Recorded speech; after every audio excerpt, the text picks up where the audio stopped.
following program is a PodcastOne.com production. From Hollywood, California, by way of the Broken Skull Ranch and an occasional side trip to Mexico, this is the Steve Austin Show. Give me a hell yeah. Hell yeah. Now, from the OnIt.com Total Human Optimization Studio, here's Steve Austin. All right, ladies and gentlemen, welcome to the Steve Austin Show. Sitting here in Hollywood, California with Mo Dawich and my trusty dog, Hershey, the wonder dog. She rode shotgun with me in a 96 Suburban today. That sumbitch is still pulling to the right, Mo. I'm madder than a hornet at my mechanic. I thought you got that fixed in for the second time. For the second time, I did, and now he's telling me it's my tires. I've got a bad tire on that thing, and there's too much tread on them. Me being the cheap sumbitch that I am, the person that likes to save money, because there's still plenty of tread on my tire, I can't just go and swap out 4 new tires because they're kind of those specialty treads, and you can't rotate them because you can't reverse the rotation. So I'm kind of don't know where to shit or wind my watch. But being the frugal sumbitch that I am, I'm going to keep staying the course. It's going to keep, right now it still pulls to the left. It used to pull to the right, and it is what it is. Man, do you trust your mechanic? Because I feel like mechanics sometimes they screw you on this. They're like a bad dentist. You know, there's always something wrong with your mouth, and they always want to fix something. Yeah, back in Texas, I had a guy I always took my stuff to, could trust him implicitly. And the same with this guy, I trust him 100% because they took it back the second time and worked on it for 4 or 5 hours, didn't charge me a dime. You know, the other labor was the other labor. I replaced the steering shaft there in the steering wheel column, and so I don't know. I don't know where they're, I got to run them tires out, so I got to drive back and forth to Texas while my Suburban still pulls to the left. So I'm a little pissed off about that. I saw there's some Beverly Hills decals on that car. That's a fancy mobile you got there. Well, I traded right for it. I got it on a dime. That's why I'm happy with it. And I love that damn supercharger, but I can't stand when so much pulls to the left. Yeah, it might be cursed. I don't know, man. What's going on with you? You look pretty. I've been tired? Are you frazzled? Yeah, I've been hanging, frazzled, a little exhausted, but I'm getting there, man. I took my vitamins this morning. I should be good to go. I took an Alpha Brain with a couple of cups of coffee this morning. I took an Alpha Brain right before I come up here to talk to our guest today. Joining us here in a minute is going to be Jerry Lawler, the King, one of my favorites of all time. And I'm still a little bleary-eyed. I stayed up till about 12 last night watching the Jerry Lawler Andy Kaufman feud and bringing myself up to speed with that. I watched about 20 matches. I feel like I've been wrestling with Jerry for about a 60-minute Broadway, maybe 5 in a row. And I've got some stories about working with Jerry Lawler. But I don't know. Tomorrow's Friday as we speak. As you download this, I don't know what day it is. Yeah. But as me and Mo are talking, it's Thursday, and I just started my diet. So since it's Thursday, I thought you've been on a diet for a while. Yeah, I know, but Norm keeps inviting me out on the boat, and I keep just tossing down the cold ones because he's driving the damn thing and only live a half mile from the marina. So I've been trying to get on a diet, but that brings me to my next point. We had a guest on the show a few weeks ago, Diamond Dallas Page, and I handed over to you last week the DDP Yoga DVDs and T-shirts. Yeah. You're not wearing the T-shirts, so how's the DDP Yoga program going for you? It is actually really good. I enjoyed it. I took the first couple of courses right there. It's interesting. It's yoga, but it's more of a power yoga. And he does all these different things, like you got to Hulk it out, Yeah. It's like you do the diamond, you pull it back, you reach all the way back, and then you Hulk it out. Leave it to DDP to put the self-promotional aspect of the diamond in, which used to be the diamond cutter, which is part of his finish. Yeah. The consummate BS artist, one of my best friends, businessman, trying to implement something from the past into his present, which is smart.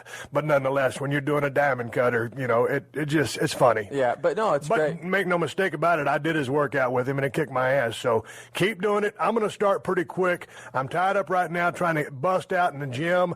I'm doing an hour of cardio, hour in the gym. I ain't got time to start it. You're the human guinea pig on the DDP yoga program.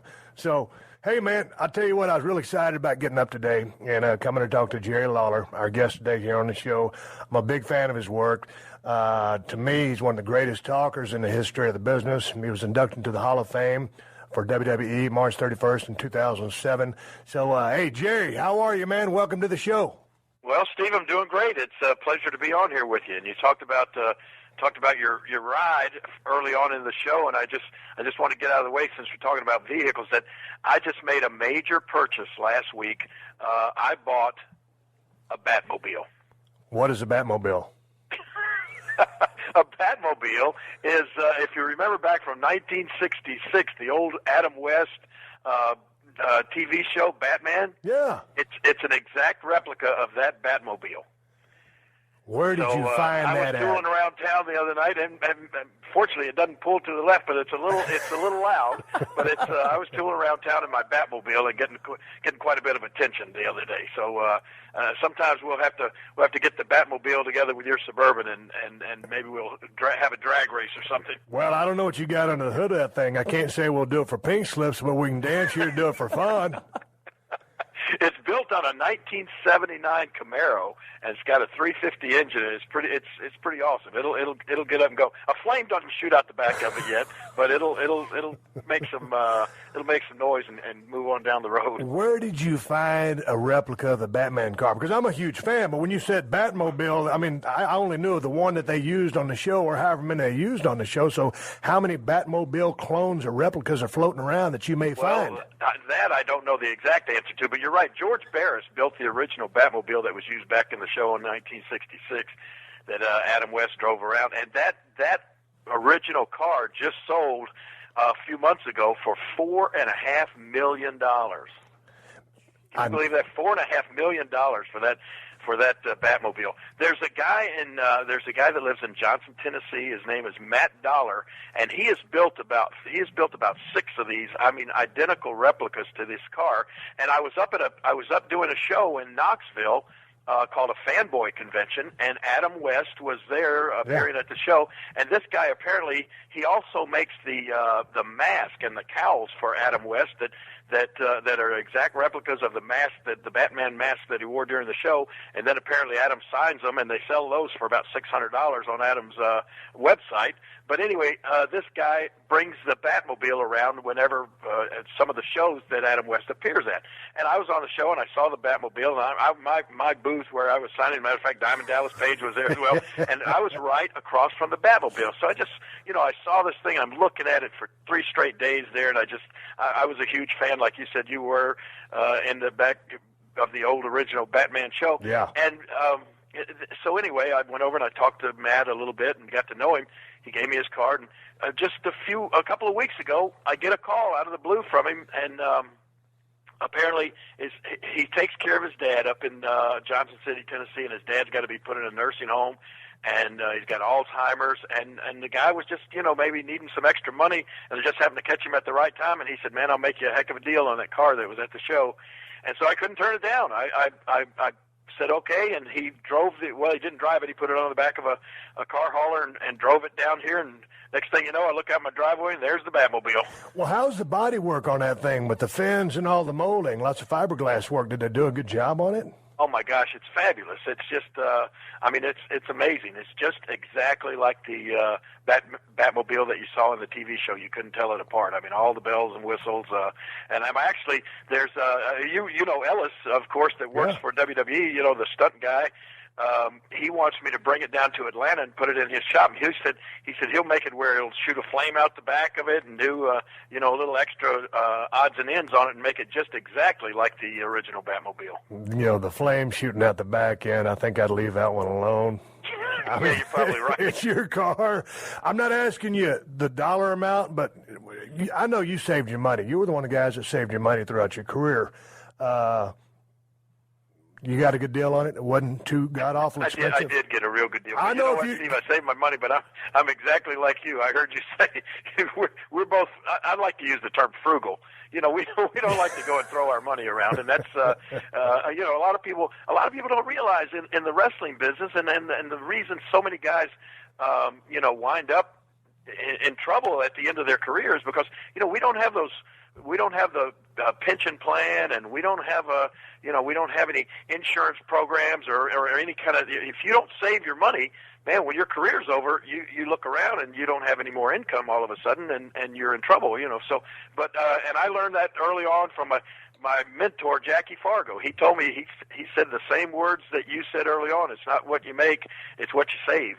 And so yeah, I did save my money, and I'm still, of course, gainfully employed by the WWE, thank goodness, but I just don't go out and throw. I wouldn't go out and just make a bunch of big, crazy, wild purchases and everything. But this was just something that I really loved, and I paid considerably less than the $4.5 million that the original went for. A lot less. But, and that's the thing, you got to save your money. And I tell everybody, it doesn't matter what you do, you got to save your money. But coming up in the wrestling business, as you well know, you've been in it forever, and I'm right behind you. But you grow up, when you get in the business, you achieve what we call wrestler's mentality, where when you buy that first house or that second house, whatever, you always buy it in cash because you didn't know when you were going to get fired. You didn't know when the territory was going to close down. You didn't know what was going to happen. You didn't know when you were going to go down with an injury. So back in the day, the thing to do, when you had enough to buy a house, you paid cash money for it. These days, everybody's using them as a write-off. But back in the day, that's just the way it was. When you bought something, you paid cash. Was that the way it was with you? Oh, absolutely. And if you'll remember, Steve, like you said, I started in this crazy business 43 years ago. I had my first match in December of 1970. So that's a long time ago.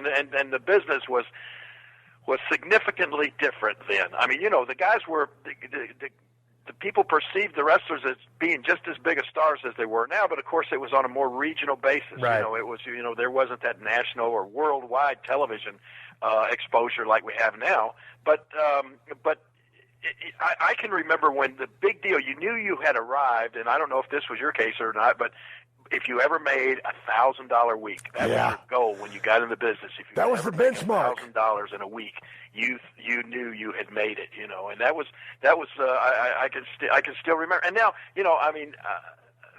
now that's just like the paydays and the payoffs now are just so astronomical. It's just amazing, with guys like I don't know how many of the top guys, John Cena, Randy Orton, all the guys making millions and millions of dollars a year now. It's just it's just so different. But like you said, when you were struggling to make $1,000 a week, and to do that, sometimes, Steve, we wrestle 10 times a week, every single day, and sometimes a couple of doubles.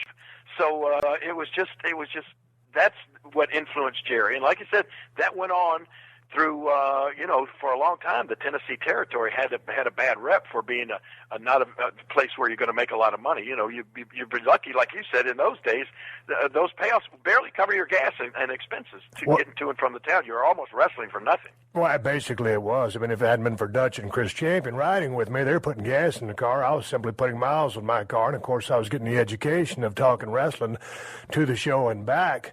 But, hell, things are pretty tough. I remember on my return trip, they brought me back into the Tennessee territory, and Jerry Jarrett put me on a $100 a night guarantee. I thought I had hit the big time. You're not lying. I hadn't been in the business too long, and then, things were going along pretty good, and I was working about 5-6 days a week, so I still never hit that $1,000 mark. One time we were there in Evansville, Indiana, got the paychecks, and normally I should see a row of 100s for that $100 guarantee, and I did not. Uh-oh. And I said, oh, man, so I got to talk to the man. So I said, hey, Jerry, just want to talk to you about this paycheck, man. I thought we had a deal here. And Jerry looked at me straight in the eye. He told me the way it was. And I was a young cat in the business. He goes, Steve, the territory's down. He goes, I understand. We had an agreement, but if you got to go down the road, I understand. Well, boy, I was between a rock and a hard place there, Jerry. I'm trying to learn the damn business, but we had a guarantee. I'm at my first, major financial crisis with, the promoter, owner of the territory. Sure. So, man, just, at the blink of an eye, I said, man, that's cool, Jerry. I said, no, I want to keep working. Maybe when the territory gets better, we can go back to our agreement. And he said, that's cool, Steve. So, I kept my job, but it was one of those split decisions that had to be made. And, we all go through that, but that was one of the crucial things. I learned a lot working in that territory. And I learned a lot working with you. But when you were talking about Nick Goulas kind of, schooling Jerry Jarrett as far as, he was the first guy in Tennessee there with that territory, and being so notoriously cheap with his payoffs, did you ever get a chance to work for Paul Bosch, who was known for very good payoffs? No. Well, you know what? Paul Bosch, I've worked a couple of shows for Paul Bosch with against Gino Hernandez and Tully Blanchard. In some matches there, but I didn't really get to know him. He's really, really nice guy, but I probably only worked maybe 3 or 4 shows for him. Hey, what'd you think about Gino back in the day when you were working with him at a young age? Oh my gosh, he was a great young talent. I mean, he and Tully Blanchard together. Yeah, I can remember that being. I was thinking at that time. I mean, this guy. I thought these two guys were going to be one of the top tag teams ever in wrestling. You know, I just thought they really had everything going for them. So, and speaking of Paul Bosch, have you ever actually received a telegram in your life? No, I never have. I received one in my entire life. I didn't even know they still existed. But when I slapped Andy Kaufman, well, it wasn't then. It was when I gave Andy Kaufman the pile driver in the match in Memphis. You know, so few people. I mean, we didn't let anybody in on anything that was going on. Even guys in our own territory here didn't have a clue what was going on with Andy and I. And when I gave him that pile driver and he wound up in the Memphis hospital for 3 days, I got an actual telegram from Paul Bosch, and it said, "Thank you for sticking up for our business. You did a great job and a great thing, and I want to congratulate you." And I was blown away. I thought, "Oh my gosh, this is from." I mean, you know, this is one of the mainstream promoters in the entire country, and he's sending me a telegram about beating up Andy Kaufman. It was amazing. So he's thinking it was a shoot? Yes, he was thinking, yes.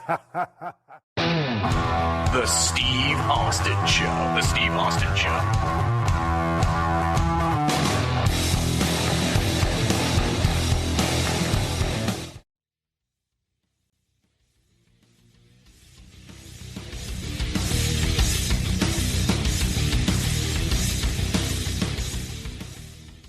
Hey, well, you know what? Along those lines, where were you when the Dr. D, David Schultz thing happened with John Stossel? He slapped the hell out of John Stossel and messed up his eardrums.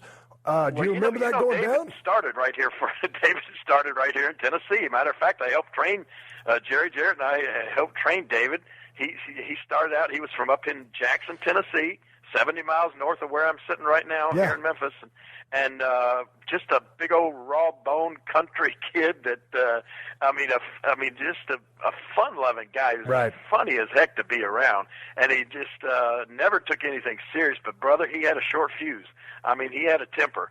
And I don't remember where, but I remember watching. I was actually watching that on TV when he. What'd you think? When he slapped John Stossel, I thought, "Oh my gosh, what has he done?" You know what? I thought maybe, I didn't know. That was almost like the Andy Kaufman thing. I thought maybe it's a work, but then it didn't take long to realize that it wasn't, and that he had slapped him right in the ear, and I guess broke John Stossel's eardrum and all of this sort of stuff. And I guess eventually it cost Vince McMahon a lot of money. But you know what, David Schultz, that was just the kind of guy he was. But that was the way the business was so back in. I mean, you know, if anybody ever said it was fake, you stood up for it. And then John Stossel, I mean, he was back there. He was a little bit cocky in an interview. And, you know, Dr. D, I mean, boy, like you said, I guess he had a short fuse. But, you know, Jerry, I mean, when guys in the ring are slapping each other, you know, we're very conscious of not popping a guy's ear. You always want to hit the cheek, you know, in that area, or the neck, whatever. You don't want to cuff a guy on his ears. He was going for the ears in that, and he was dealing out some serious business because back in the day, that's what you did. Yeah, and I think, don't you agree that I think that he thought that this was going to really get him over with Vince. I think he thought Vince is going to love this when I smack the heck out of this guy, you know. But of course, it wound up. I remember hearing John Stossel say on a TV interview one time that he said, "I got a nice villa in the south of France out of that deal." Yeah, I bet he did. Hey, speaking of, you know, looking out for the business and protecting it, you've seen a lot of things in your 43 years in the business. Remember when, like, Geraldo Rivera and several of the other cats were starting to doing these exposés on the business of pro wrestling and kind of, you know, exposing some of the secrets? What was your thinking on that? To me, I mean, it was fascinating to me, but, you know, I don't think I was in the business at that time. I mean, was it like they're kind of lifting the veil off of a kayfabe industry? And, you know, back in the day, you know, kayfabe is, you know, protecting the business. Heels and baby faces ride separately. You do not associate with each other. You do not drink with each other in the bar. So when they kind of started lifting the veil of the business, what were your thoughts? Well, you're right. I mean, there was a time that was doing things like you mentioned, riding together, a good guy or babyface or heel or whatever, riding together or being seen together. You could get fired for that, Right. at one time. But then when the the secrets started to leak out different ways. Honestly, I can remember being furious about certain things. I mean, yeah, that would just the things that. The thing that really used to make me the angriest was when the dirt sheet started. Do you remember the day that those things started coming out? Oh my God! Everybody, close to the business would just hit the ceiling. But it was just one of those inevitable things. You just and especially then with the advent of the internet and that sort of thing, this is just something that was you couldn't do anything about it. But yeah, I mean it pissed me off. I mean, especially the things like Geraldo Rivera, and I just looked at it as, hey, you know what? Don't these guys have anything better to do than to go out and just intentionally try to damage somebody's business or somebody's livelihood? Because that's what that was to us, But not only that, it was a condescending tone, which really set me off. Oh, sure. Because you're just trying to make the business look like a bunch of lowlifes or idiots. I mean, the business has always been what it is. It's entertainment. It'd be like you going and blowing the lid off all David Copperfield stuff, right? But doing it in a condescending manner. We know he's not really making stuff disappear. We're not going to make him look like an idiot because he's doing it. So that always chapped my ass. And the thing about it, going back to those dirt sheets, Jerry, I remember the first person who ever introduced me to those was Brian Pillman. And back in the day when those things first came out, it was kind of like you didn't want to be caught reading one. Oh, no, that was another That was kayfabe. You don't get caught reading a dirt sheet. Don't let anybody know you're reading a dirt sheet. And then, I stayed away from them. But then all the other guys had all the inside information, so you had to read the dirt sheet to find out what the inside skinny was on so you could preserve your job. Right, and then you also read to try to figure out who's dealing out this information, where are they getting this stuff from? That was the big talk then. I mean, it all had to come from the boys. Somebody was leaking out all of this information to these guys that were writing these sheets. And one of the first one of the first guys that was close to one of those sheets around our territory was Eddie Gilbert. Mm-hmm. And he had some close friend that was putting out one of these things, and so there for a while, Eddie had heat. And I mean, we brought him in and sat him down and talked to him until he assured us that, hey, I'm not telling this guy this stuff, but obviously somebody was somewhere, and not just in our territory, but every territory, and of course, and it still goes on today. Man, Jerry, what was the bottom line with Eddie Gilbert? How'd he go down? Oh man, you know what? I don't know, other than the fact that I was close to Eddie. It was a funny situation. Well, I mean, he kind of modeled his whole work style after you, right? He Tommy, Eddie's father, Tommy Gilbert. I remember. And I started in the business around the same time, and it was a weird thing. And I always think that Tommy sort of resented me somehow for the fact that his son grew up, instead of almost idolizing Tommy, his father, as a wrestler, he idolized and, like you said, modeled his whole career after me. And the funny thing was, then I have a son named Kevin that grew up, and he idolized Eddie Gilbert. It was a weird, and went to work for Eddie even when Eddie went up and started helping to promote up in Philadelphia. My son Kevin went up there and worked for Eddie when he could have worked here in our own territory. But Eddie was just Eddie and all of the Gilberts. I mean, his brother Doug still works for us. He got a match coming up with us later on this month down at the Resorts Casino. But they've I don't know, the personality. They're just different kind of guys. Eddie was like his dad Tommy in the fact that he was a moody kind of guy, Right. You had to catch him if you caught him in the wrong mood, things didn't go well or whatever. But I loved being around Eddie. Absolutely loved working with him, because I swear it was like working. It was like working with myself. He was such almost a clone or a mirror image of my work style, and it just a tremendous talent. And I honestly had no idea that that Eddie and I guess it was Somas, was using the Somas, the muscle relaxers, that sort of thing. But you know what, and you know this as well as I do, Steve. We've had so many deaths in the wrestling industry connected to Somas, and a lot of people say, "Oh, these guys are all drug users or whatever." But the truth of the matter is, and I know it's true in the case of Eddie and in all of these guys, that you didn't look at that as a drug. You looked at it as simply as a muscle relaxer. I mean, you could not get any one of those guys to say, "Oh yeah, I'm on drugs," because they took Somas. I mean, a lot of times these things were prescribed by doctors, and because you'd get beat up every night, and you'd be hurting, you'd have aches, you'd have pains, and these guys looked at that as just a way to as a way to deal with your aches and pains, and what I think. One thing, when you're in this business, you feel like you're invincible. You feel like you're Superman, especially when you're a young kid in the business. You feel like nothing wrong can ever happen to you. So what happened, I think, with those Somas is they don't realize that a muscle relaxer is just that. The more you take, the more it's going to relax your muscles. But you forget that your heart is a muscle. Yeah. It's a major muscle in your entire body that keeps you running.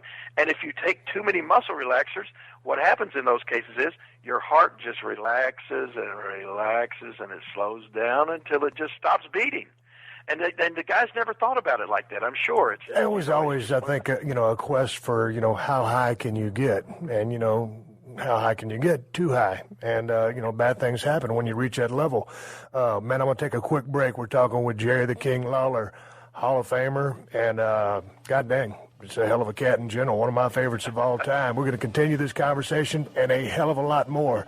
Don't go anywhere. Word from the sponsors.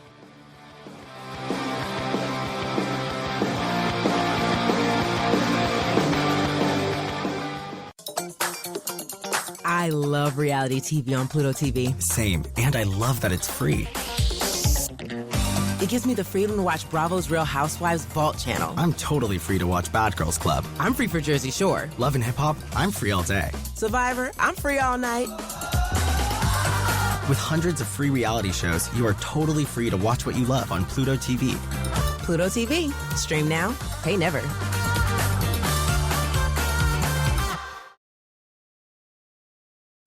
Welcome to the Steve Austin Show.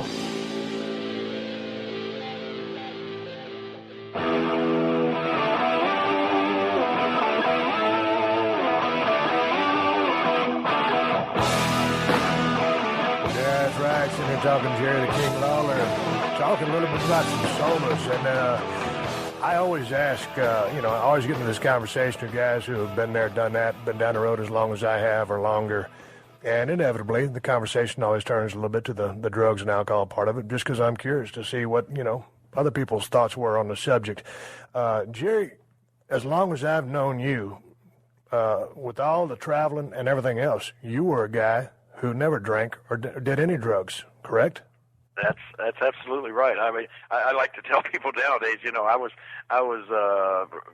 what do they call it, straight edge way before CM Punk. You were straight edge before straight edge was cool. Right, exactly. And you know what, Steve? I really don't know why. I can look back and say part of it, I guess, was my upbringing. My parents really were. I mean, they never really actually sat down and talked to me about drinking, which drinking was the main thing, right. Back in the day when I was a teenager or anything. It just wasn't done in my house, and I knew they frowned on it. And I grew up. I was real fortunate when I grew up in the 50s and 60s. We had literally the neighborhood I lived in was almost like a Leave It to Beaver environment. Right. It was back in the day. My dad worked at the Ford Motor Company on the assembly line building Ford cars, and my mom was a stay-at-home mom. I had a brother that was 4 years older than me, and we just grew up in a neighborhood where there were, on my particular street that we lived on in Memphis, there were 12 other boys about the same age as my brother and I, and all we did all the time was we just played. We didn't go out and get crazy. We played a lot of ball. We did wrestling. We did boxing. We did football, baseball, everything in our neighborhood together. And I think usually what happens is when people fall into this stuff, it's always peer pressure. It always falls back on the crowd you hang with. And I was just fortunate enough that when I grew up, we had a bunch of guys on my neighborhood that grew up together that were all that we just didn't get in with the wrong crowd. We didn't do that. But then, I've never in my life had a sip, not even a taste of beer, wine, whiskey, any alcohol. Never taken any drugs. Never smoked marijuana or even a cigarette at all. Never had one in my mouth. So, and it's not, like you said, it's not necessarily all that cool, but I do feel like it has had a lot to do with the longevity that I've had. I mean, there aren't many guys that are 63 years old that are still relevant in the business, and can still climb in the ring and have a match and do all of that sort of stuff. So I think it's helped me throughout my career, and of course I certainly didn't wind up like a lot of these guys that abused those drugs. Yeah, but take me through this. I mean, I certainly had, part of my act as Stone Cold Steve Austin was drinking a lot of beer.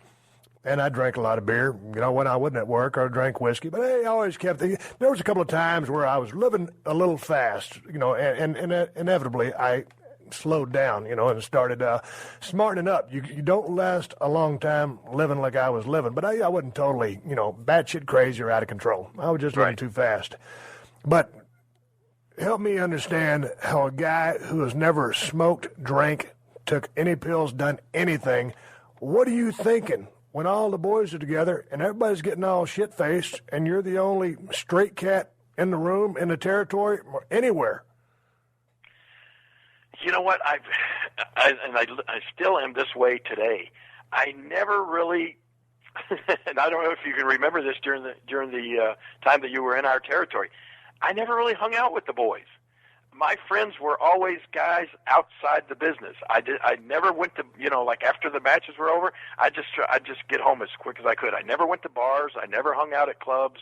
I didn't do any of that. I would play softball or flag football during the week when other guys would be hanging out at the bars. I'd be talking with my guys that I played sports with and everything. I still play. We're starting our fall softball league next Tuesday. I still play every single week softball or flag football or that sort of stuff. And I just didn't hang out with the wrestlers. And not that I thought bad of them or anything. No. But I just I don't know. I just didn't think anything good could come of that. You've had a million matches, and you've had some incredibly high-profile matches. So, dude, take me, for me, coming out of the ring, it's just an adrenaline spike. It had to have been the same for you. So what was your post-match process? Man, I can tell you, like in the summertime, I usually, especially like driving back, we wrestled in Louisville or Evansville on a Tuesday night or a Wednesday night. I would jump in my car immediately and turn on the radio and tune it to 1100 AM, which was a Clear Channel radio station out of Cleveland, and tune in the Cleveland Indians baseball game. And I would listen to that all the way home, drink a Diet Coke or at that time just a regular Coke. I'd stop at McDonald's, get me a couple of double cheeseburgers and a large order of fries and a big Diet Coke, and listen to the Cleveland Indians all the way home. Those guys, listening to those ball games at night in that Clear Channel radio station, I'm sure saved my life many times because it kept me awake on these long trips every single night. But I was just, I was always so into other sports and everything that I just didn't I just didn't take the time or get messed up in dealing with like drinking after the shows or anything like that. I was just always interested in getting home as soon as I could and spending as much time at home as possible. Hey, man, let's talk about the heart attack on Monday Night Raw, September 10th, 2012. Monday Night Raw, was it soon into the broadcast, middle of the show? Take me through this. What happens? Do you start feeling dizzy? Was there any lead up to this? What happened that night? Well, if anybody remembers that night, I had a match. A lot of times, and I love it when they do it. They would include me in the show some sort of way and involve me in a match, and still do the commentary at the same time. So start out the show doing the commentary, and then they had me involved in a match where it was me and Randy Orton against CM Punk and Dolph Ziggler. And so I remember, I got up and I went up and did the match, and I've watched it back several times. It was a hell of a match. I mean, I'm always conscious of when I'm in there with those guys. Hey, you got to hang with these young guys, man. Right. This is a young man's business, and it's just a thrill to be included in a match every now and then on here. So, but you don't want to look out of place. You don't want to look like, oh my gosh, what's this guy? Why they got this guy in there? So, I'm looking at the match, and I'm jumping off doing dives off the second rope, and all of these sorts of things, drop kicks, and that, and everything went fine in the match. I do remember, Steve, I'll still say that this was the partial cause of this thing. I remember, and if you watch Dolph Ziggler's matches, this guy's amazing young talent. Yeah, he is. Great, and he's really energetic, and he's really enthusiastic, and sometimes he gets a little overly enthused, and he does this move where he'll drop 10 straight elbows on his opponent, get you down. Well, he had me down in the middle of the ring, and he starts dropping these elbows. And I remember at about number 6 or 7, I'm thinking, what the hell happened to the day when we used to be able to do this and not kill our opponent? Right? I actually remember thinking that, because he was dropping these elbows with every bit of his weight, and I'm thinking, Jesus, this guy's trying to kill me. And so, he goes through 10 of those, and then of course we finished the match, and oh gosh, Randy Orton and I we won the match, and then I come back over and I sit down doing commentary, and I felt fine. Everything was great. Right. And literally, it was the strangest thing, and it's still even strange to talk about it, because I'm sitting there. Then I think the next match started, which was Kane and Daniel Bryan against the Titus O'Neil and Darren Young, I believe. Anyway, I remember that match is going. And literally, Steve, I promise you, it's as if I'm watching that match and I'm talking to Michael Cole. I'm doing the commentating, and it was as if I'm looking up at the ring and I blink my eyes, and when I open them again, I was in the hospital with a ventilator down my throat, my girlfriend at my side in Montreal, Canada, and it was 2 days later. Wow. I mean, I had no warning. I had no bad feeling. A lot of times people say, oh, you'll have tingling in your arm, you'll have tightness of your chest or hard to breathe or anything. Nothing. Literally, it was like, I blinked my eyes, I woke up 2 days later. And I honestly believe it. And talking to my cardiologist, I think that those elbows may have had an effect. In other words, what I had was a sudden cardiac arrest. It Right. was not the typical heart attack that was caused by blockage or clogged arteries or anything like that. It was just, and people suffer these. They say somebody dies every 90 seconds in the United States of a sudden cardiac arrest, and there's no rhyme or reason to it. It's just your heart stops for one reason or other, and if there's not some way to get it started again, you're dead, And had this happened to me an hour later or 2 hours later, and I'd been driving or been back in my hotel room by myself, that would have been it. I would have been gone. Just fortunately, our Dr. Mike Sampson, our ringside physician, was right there next to me, and the paramedics in the back gave me CPR. My heart just stopped. I mean, it didn't start beating again for 20 minutes. Yeah, that's they worked on me and gave me CPR for 20 straight minutes until they finally hit me with the defibrillator with those paddles 7 times before they got my heart started again. But the funny thing was, when you have a sudden cardiac arrest and your heart stops, if you have the proper CPR and they can get your heart started back again, a lot of times it just kicks right back in, and there's no damage. And it's not like it's not like where your heart, if you had a clogged artery and suddenly part of your heart is deprived of blood flow and oxygen, and that part just dies off. Well, I didn't suffer any damage to my heart, no scarring or anything like that. Thanks to the CPR, but once they got my heart started back again, it was as if it didn't happen. Well, I remember hearing about it happen. I felt from that moment on, and until today, if I didn't know it happened, you couldn't convince me that I really had a heart attack. Well, I remember hearing about it, through the news, and all of a sudden, everybody thought, oh, when he comes around, he's going to have some brain damage, and you didn't. You returned back to normal. Well, I think that was because that was.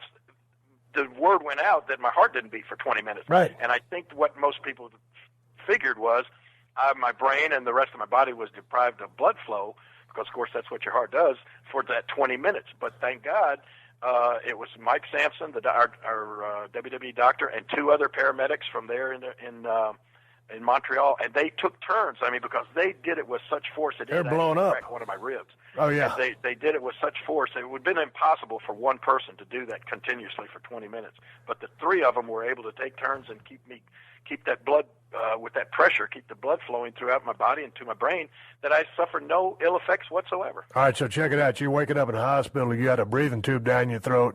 What are you thinking? You see your girl there. I mean, the last thing you remember is watching the match. Right. What's going through your mind? Well, and my girlfriend and I, Lauren, had been in Aruba the week before on a wrestling, did a wrestling show down there and a sort of a kind of combination vacation, working trip to Aruba. And I didn't remember, when what was going through my mind was I didn't immediately remember the match or that I had been at Monday Night Raw when it happened.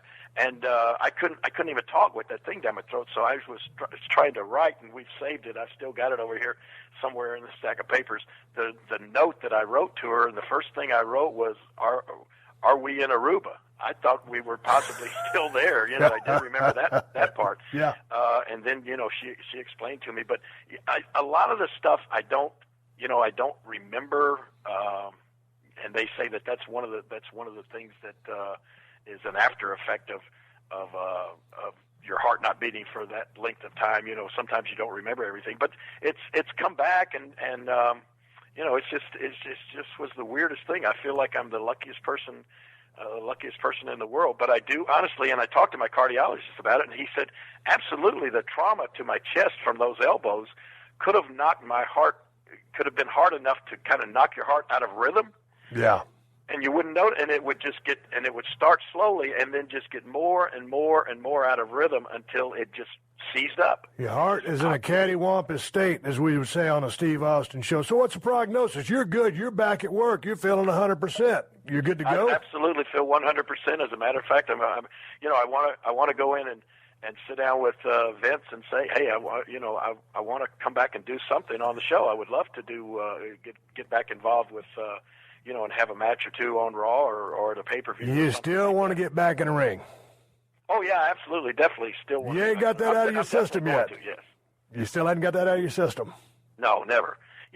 Steve, I don't know how it is with you, but I never got into this business ever for 1 minute thinking that I'd be a commentator.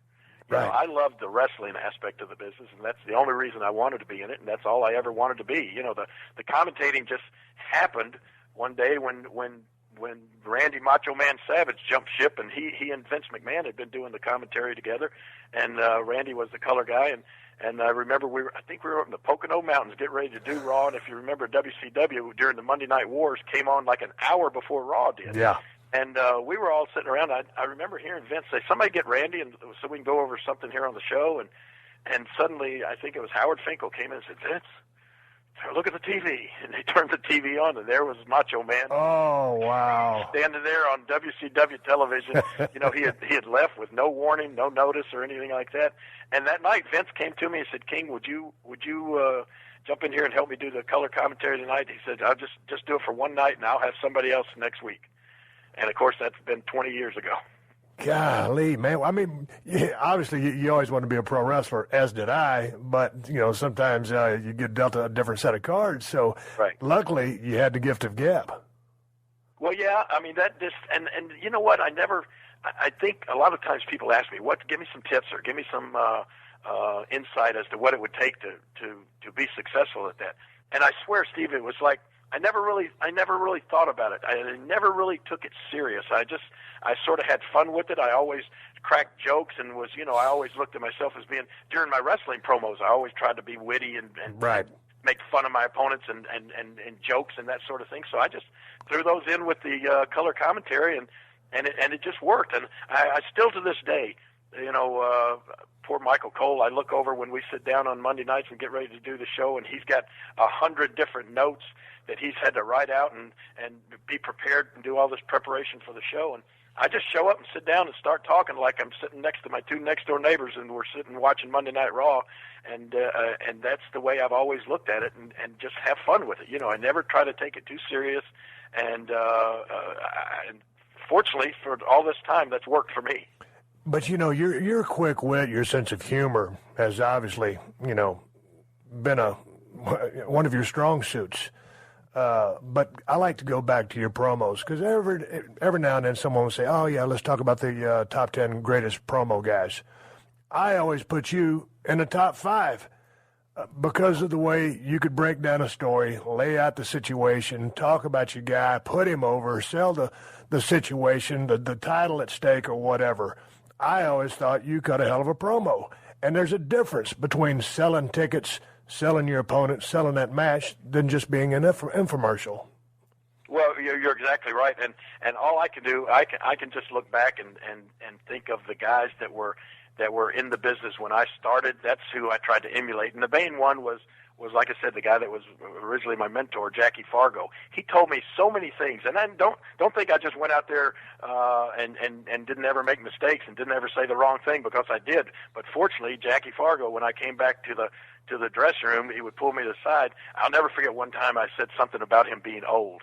And right. Literally, when I walked back into when I walked back into that dressing room, he literally grabbed me by my shirt and pulled me over just where just he and I could talk. And he said, "Let me tell you something, punk." He said, "You went out there and called me an old man." He said, "How's that going to make you look when an old man whips your ass Monday night?" Right. And I never forgot things like that. And it just, it made me.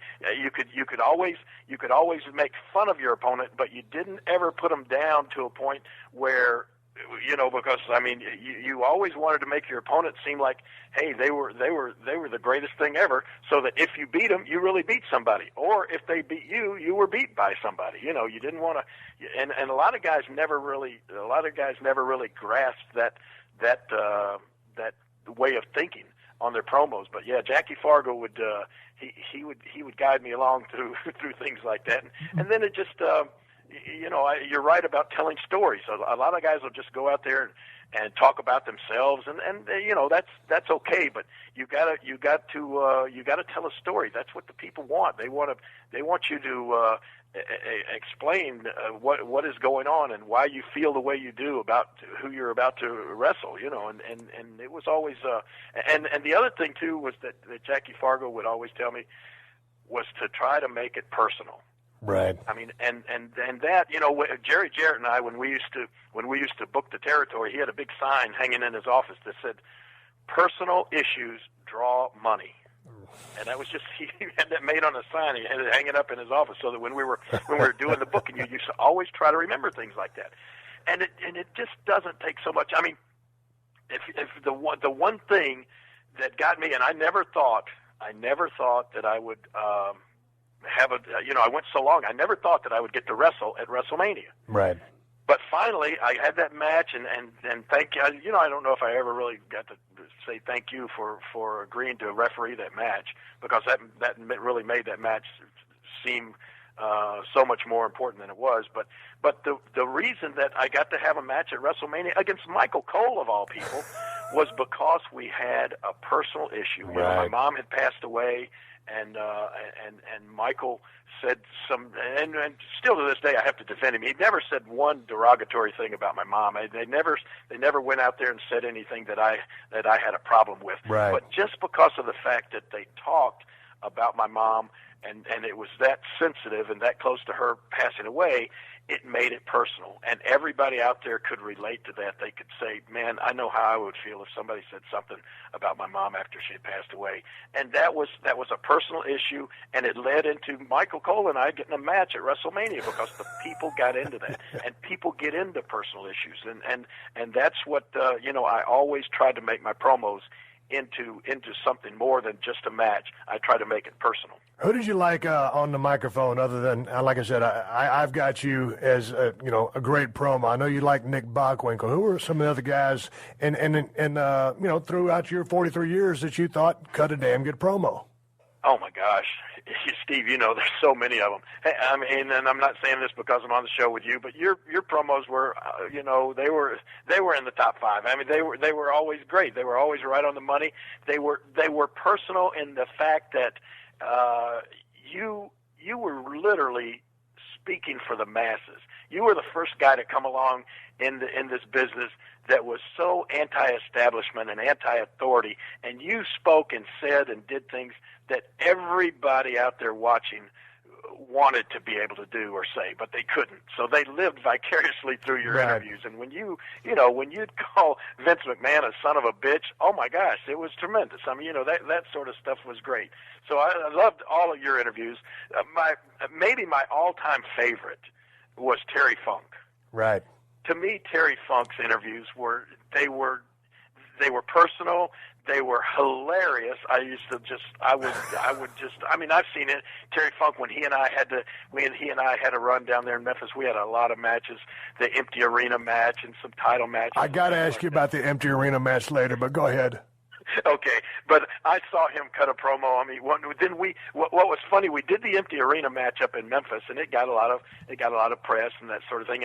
And at the time, Terry's brother Dory Funk was booking down in Florida. So he brought Terry and I down and did a run around Florida, and Dusty Rhodes was the main event, and we were like the semifinal every night. But what Terry did one night, he was going to cut a promo about me and the upcoming match, and he had the camera guy come into a little shower stall down there, and he had a can of 40-weight motor oil and a big bag of dirt and sand and stuff.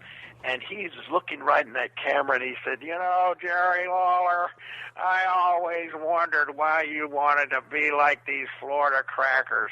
I always wondered why you wanted to live down here and be among these people. I wanted to know what it felt like to be a Florida cracker.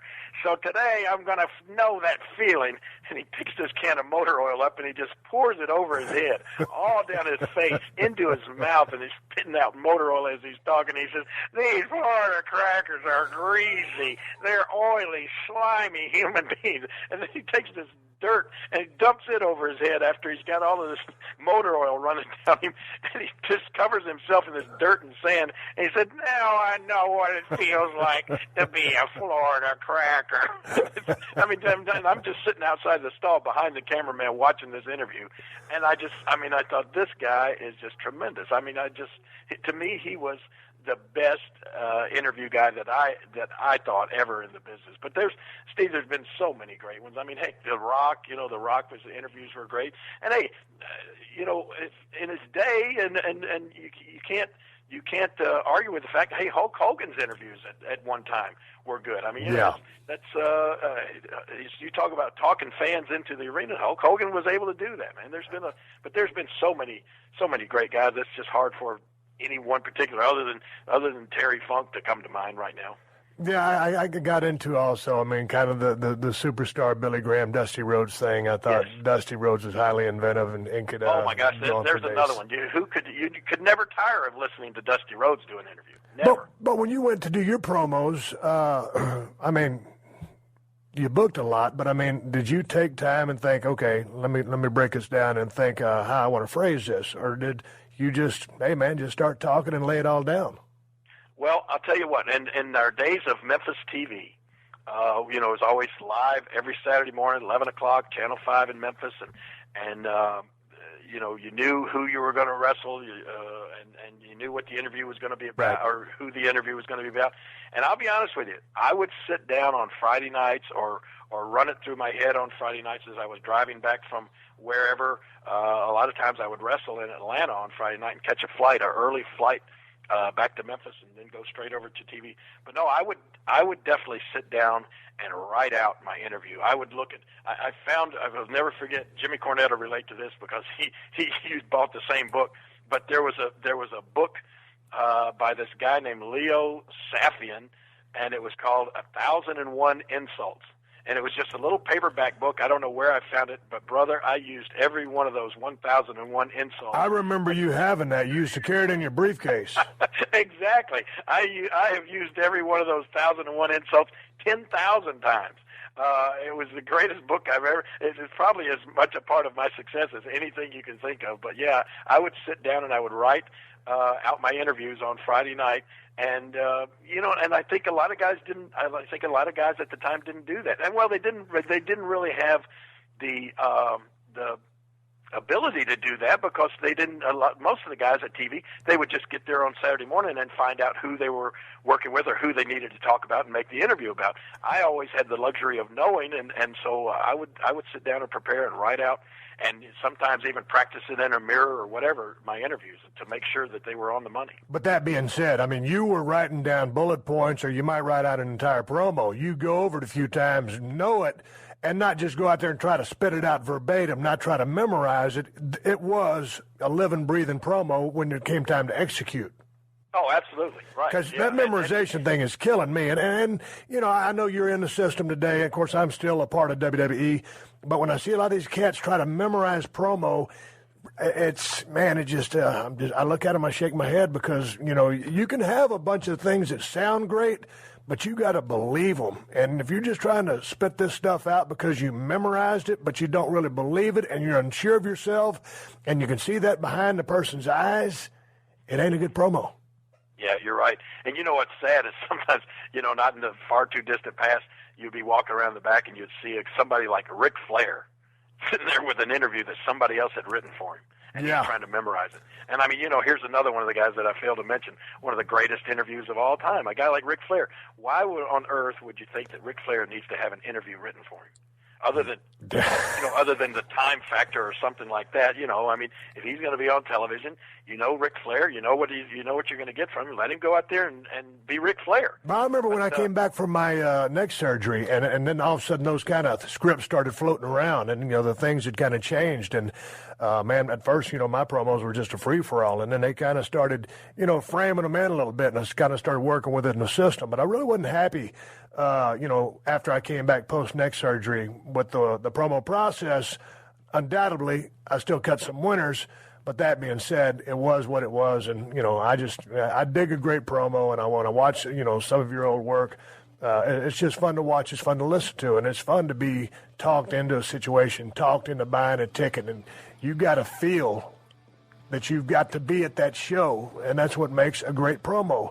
I'm talking to Jerry the King Lawler. We're going to wrap this up.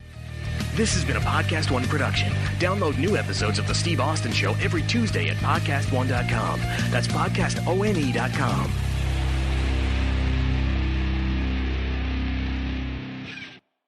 Pure exploitation, ineptly made, and completely repulsive. Hi, I'm Bobcat Goldthwait. And I'm Sean McKittrick. And 0 Stars is our podcast where we look at our bad reviews and... the bad reviews of anybody who will join us here.